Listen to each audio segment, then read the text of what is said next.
궁을 습격한 물괴, 살아 돌아온 시체 좀비, 한이 서린 긴머리 귀신, 조선 하늘을 뒤덮은 UFO. 한 번 걸리면 끝까지 쫓아가 죽음으로 이끄는 저승사자. 이런 괴물이 우리나라도 있었어. 수많은 역사 기록에서 찾아낸 듣도 보도 못한 괴물들. 그중 저 곽재식이 발견하고 가장 경악했던 기이한 역사 속 괴물 사건 베스트 3. 지금 바로 역사 속 미스터리 읽어드립니다 해서 읽어드리겠습니다. 안녕하세요. 우리 역사 속 괴물을 연구하는 괴물 전문 작가 곽재식입니다. 1580년대 후반 서울 선비들 100명, 1000명이 때를 이루더니 해괴하기 짝이 없는 짓을 시작합니다. 노래를 부르다가 춤을 추기도 하고 껑충거리고 흙을 다지기도 하며 동서로 달렸다가 웃다가 울었다가 하는 이것이 춤인지 몸부림인지도 알 수 없는 괴상한 장면이 펼쳐진 것인데요. 도대체 선비들은 무엇 때문에 때로 몰려들어서 광기 어린 춤판을 벌인 것일까요? 임진왜란 전후에 떠도는 이야기를 기록한 난중잠록에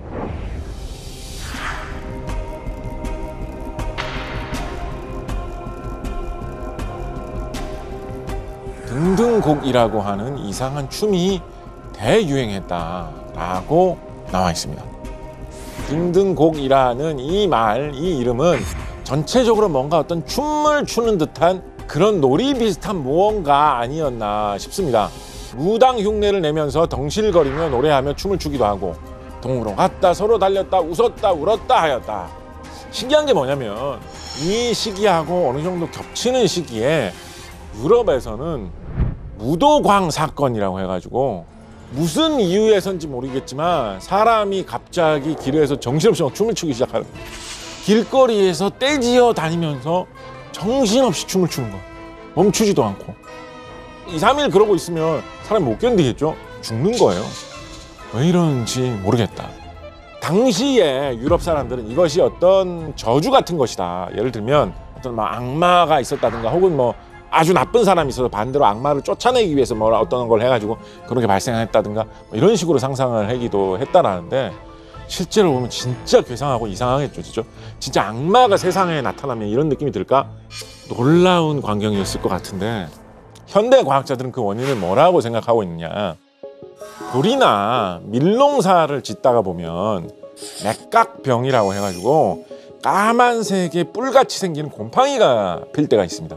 농사 망치는 건데 요즘에는 그거 생기면 이제 다 버리죠. 근데 옛날에 먹을 게 부족하면 그런 거 좀 생겨도 뭐 사람들 먹고 그럴 거 아니에요, 그죠? 자, 그런데 이 맥각, 이 곰팡이에는 그중에 일부 독성분이 있는 거예요. 현대의 화학자들이 연구해 본 바로는 그 독성분 중에서 일부는 사람의 신경을 공격하고 사람에게 환각작용을 일으키는 성분이 있지 않는가라고 보고 있습니다. 여러분, 향정신성 약품 중에 환각을 강하게 일으키는 무시무시한 마약으로 LSD라는 게 있습니다. 엄격하게 통제되고 있는 그런 물질인데 어떻게 LSD 찾아냈느냐. 맥각에서 뽑아낸 성분 하나를 더 개조한 게 LSD예요. 그래서 맥각 곰팡이가 확 피어있던 호미를 많이 먹었던 유럽에서 환각 현상 때문에 사람들이 정신없이 춤을 추다가 쓰러지는 그런 일이 발생했겠다라는 추정이 상당히 유력한 편입니다. 조선에도 그 비슷한 무엇인가가 있었을 수 있지 않았을까요? 호밀로 만드는, 밀로 만드는 수입품 과자 이런 게 일부 있어가지고 이런 수입 과자가 맛있는 게 있어? 라면서 하나 정도 이제 먹었을 텐데 사실은 그 속에 맥각의 독성이 들어있었던 거고요. 왜 이렇게 웃다가 울다가 제정신이 아닌 것처럼 반복하는가를 물어보니까 나라가 잘못 돌아가서 망할 거다라고 답했다라고도 하니까 조선시대 사람들은 광기 어린 이런 행동도 벼슬, 정치, 나라의 운명과 연결해서 해석을 하곤 했구나라는 생각도 좀 해볼 수 있겠죠. 이 사회적으로 분위기가 좀 안 좋은 시국이다 보니까 그러고 나가지고 야, 우리 도대체 어젯밤에 우리 도대체 뭐 했던 거냐 라고 하다가 그 다음 주쯤 돼가지고 그때 그 이상한 과자 있는 쪽에 가가지고 한 잔 또 해보자. 그러니까 나쁜 풍속이죠. 어떻게 하면 요즘으로 따지자면 약간 마약이 유통되는 것 같은 그런 모습이니까 그런 거는 아니었을까 저는 좀 상상을 해보기도 합니다. 팔다리를 정신없이 움직이며 춤을 추는 모습이 마치 죽어야만 끝나는 죽음의 무도처럼 보이는데요. 이 재앙의 원인이 가면 괴물이라는 이야기가 있다라면 믿으시겠습니까? 가면 소수입니다. 가면 소수라는 말은 한문 표현으로 가면이 재앙의 빌미가 되었다라는 뜻입니다. 난중 잠록의 사건과 비슷하게 멈추고 싶어도 멈추지 못하고 미치광이처럼 웃으면서 춤을 추는 사건이 경기도 광주에서 발견된 것입니다. 이웃집에 어떤 사람이 가면을 좋아하더니 하루는 그 집에 병이 전염하였는데 무당이 말하기를 나무 가면이 빌미가 되었다라고 하자 즉시 들판에 버렸더니 병이 과연 그쳤다.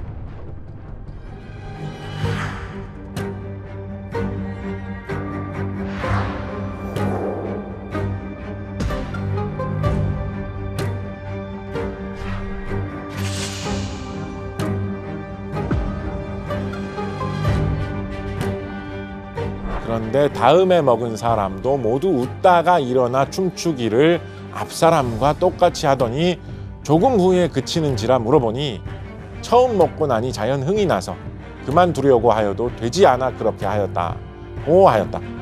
가면을 가까이 두면 병에 걸리고 괴로움을 얻게 되고 버섯이 생겨나는데 그 버섯은 먹을 만해 보이지만 실제로 먹게 되면 노래하고 춤을 추고 싶어져서 견딜 수가 없게 된다라는 거죠. 버섯 중에는 우리나라에서는 흔히 옛날 기록에서는 이제 시시버섯이라고 하는 버섯이 있습니다. 시시라는 게 시시시 이렇게 웃는 웃음소리를 표현한 거예요. 그래서 웃음버섯이라는 뜻인데 이런 일부 버섯들은 이제 당연히 독버섯입니다. 미량을 살짝 먹었을 때 신경에 먼저 영향을 미쳐가지고 어떤 창란을 일으킬 수 있는 것으로 좀 알려져 있는 편입니다. 환각의 문제가 아니라 목숨이 위험할 수 있는 버섯이 그득그득하기 때문에 사회에 문제가 될 수 있는 위험한 일이다. 그 위험을 조선시대 때부터 잘 알고 있었다라는 이야기라고 볼 수 있겠습니다.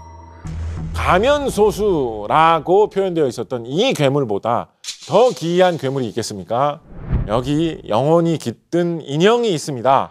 인간과 함께 술을 마시고 춤을 추는 허수아비 인형. 혼령에게 잠식당한 고려시대 허수아비의 정체를 지금 바로 밝혀드리겠습니다. 고려 16대 임금인 예종은 즉위한 직후 나라의 왕실의 안녕을 위한 의식인 팔관회를 개최하게 되는데요. 그는 이때 두 눈으로 보고도 믿을 수 없는 장면을 목격하게 됩니다. 바로 허수아비 둘이 관복을 갖춰 입고 말을 타고 뜰을 뛰어다니는 것이었습니다. 그리고 더욱 놀라운 이야기를 듣게 되는데 이 허수아비 둘에는 100여 년 전에 죽은 두 장군의 영혼이 깃들어 있다는 것입니다. 임금님을 온전케 하온 마음은 하늘 끝까지 미쳤네. 넋은 가셨으되 몸 세우고 하신 말씀 직분을 다해 활 잡는 이 마음 새로워지기를. 좋다 두 공신이여 오래오래 곧은 자취를 나타내실지어. 예종은 두 허수아비를 보고 두 장군을 애도하는 시인 도이장가를 짓게 된 것입니다. 어찌된 일인고 하니 927년 후백제의 견훤이 신라 경주를 공격하여 경혜왕을 죽이고 경순왕을 즉위시키려고 하자 왕건이 이를 막기 위해 후백제 군을 물리치려고 자신의 정예 기마병 5천을 데리고 오늘의 대구 공산으로 갑니다.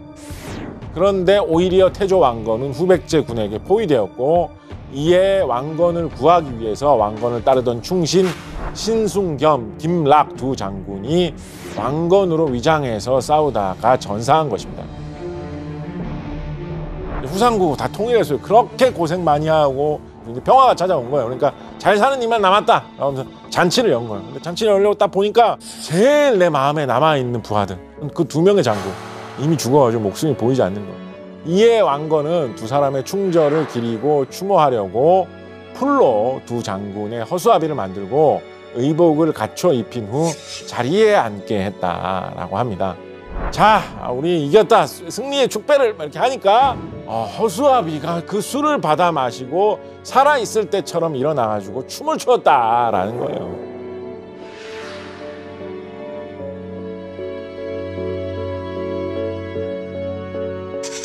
저는 이 도이장가의 이 장군 인형, 이 움직이는 이야기 이거 참 좋아하는데 왜 좋아하냐면 이야기 자체가 슬프면서도 기쁜 여러 가지 내용을 함축하고 있어서 신기하고 재밌다라고 생각도 하거니와 한편으로는 공포 영화나 무서운 이야기 속에 사탄의 인형 시리즈의 척키는 그냥 인형이 돌아다니면서 뭐 이렇게 손으로 뭐 좀 공격하려고 하고 말하고 이게 전부지 않습니까? 고려 시대에는 장군 인형이기 때문에 장군 옷을 갖춰 입고 말을 탄다니까요. 그런 정도 인형은 있어야 고려 시대 기준으로 홀령이 깃들어서 저렇게 인형이 움직이나 사람들이 좀 귀를 기울일 만한 이야기가 될 수 있었다라는 거죠.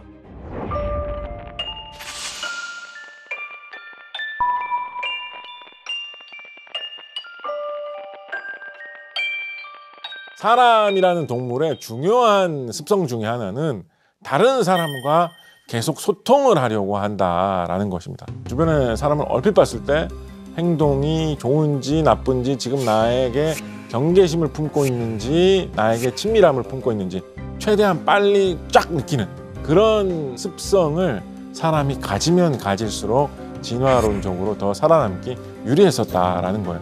인형을 딱 보면 산 사람처럼 만들기는 했는데 생명은 없는 거죠. 눈빛이 다르죠. 인형을 본 순간 살아있는 것도 아니고 죽어있는 것도 아니고 화가 난 것도 아니고 감정이 없는 것도 아니지만 왠지 친밀한 표정을 갖고 있는 그 혼란감, 그 속에서 마치 죽은 사람을 본 듯하지만 명확하게 그것은 아닌 이상한 감정을 느끼기 좋은 대상이 아니냐라는 의견이 있습니다. 즉 사람과 사람 사이에 소통을 잘하고자 하는 그 본능이 우리의 먼 조상에서부터 내려오고 있기 때문에 사람이 아니지만 사람과 비슷한 인형을 보았을 때 공포감이 생길 수 있다라는 설이 있는 것이죠.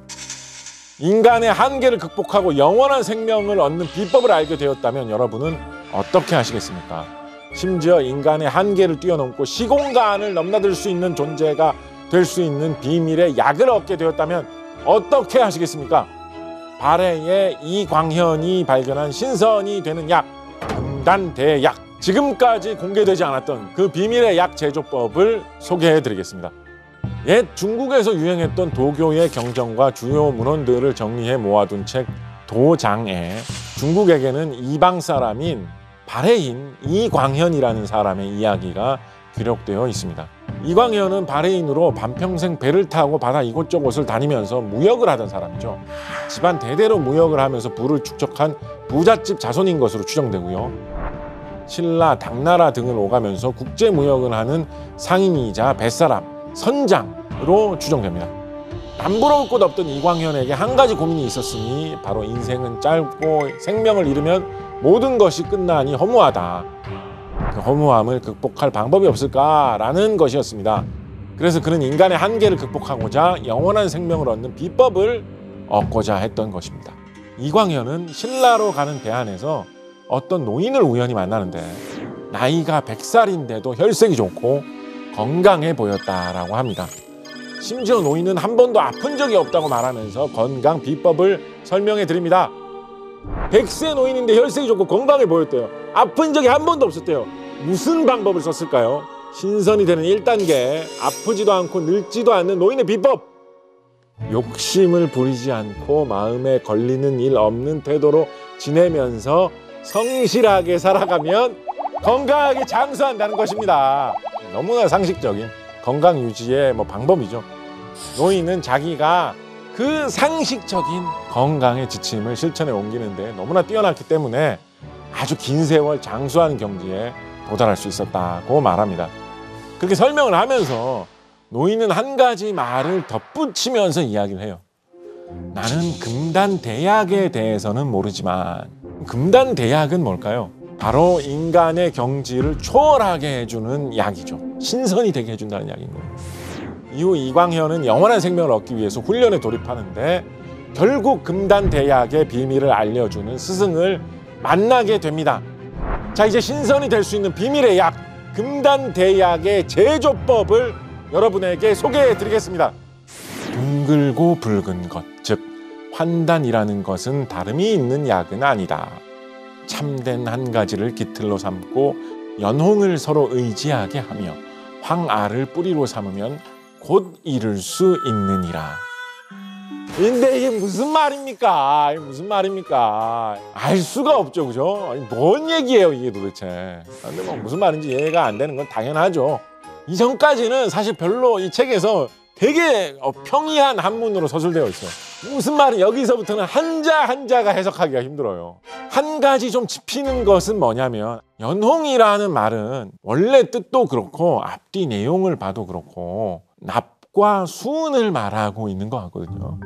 납이라는 것이 금속인데도 만져보면 물렁물렁하고 그때 당시에 신선이 되겠다고 이상한 약을 막 만드는 그런 사람들 계셨겠죠. 수은 넣어서 약 만들면 좋대 라는 게 좀 어떻게 하다가 유행한 거예요. 이게 완성됐나 보다 하면서 마시고 하다 보면 수은 중독이 되지 않겠습니까? 그때부터 이제 창란이 일어나고 생각이 이상하게 꼬이는 거예요. 동네 사람이 와가지고 어디 다녀오셨어요? 라고. 네, 어저께 구름 위로 올라가지고 신선들하고 파티를 하고 왔다고. 나중에 이제 높은 사람들한테 소문 퍼진 거야. 그 이상한 얘기하는 사람도 있는데 걔 한번 내가 조사해보자. 목에 칼이 들어가고 막 온몸을 고문을 하는데도 진짜입니다, 진짜입니다 라고 이야기하는 거예요. 그런 상황 속에서 사실은 신선의 세계를 경험했다라는 수은 중독으로 인한 정신 착란을 일으킨 것 뿐이지만 그렇게 이야기가 생길 수 있지 않았을까 하는 생각도 해보았습니다. 어떠셨습니까, 여러분? 전 세계에 신비하고 재밌는 이야기들이 많지만 우리 역사를 기록한 수많은 자료들을 살펴보면 그보다 훨씬 더 재미있는 이야기들이 숨겨져 있습니다. 작은 이야기 속에서도 이거는 왜 이랬을까? 이것은 무슨 의미가 숨어 있을까? 그래서 고민하면서 발견하는 그런 즐거움을 찾아본다면 더 재미있게 옛날 기록들, 옛날 이야기들, 역사들을 즐길 수 있는 방편이 될 수 있지 않을까 말씀드려봅니다. 감사합니다.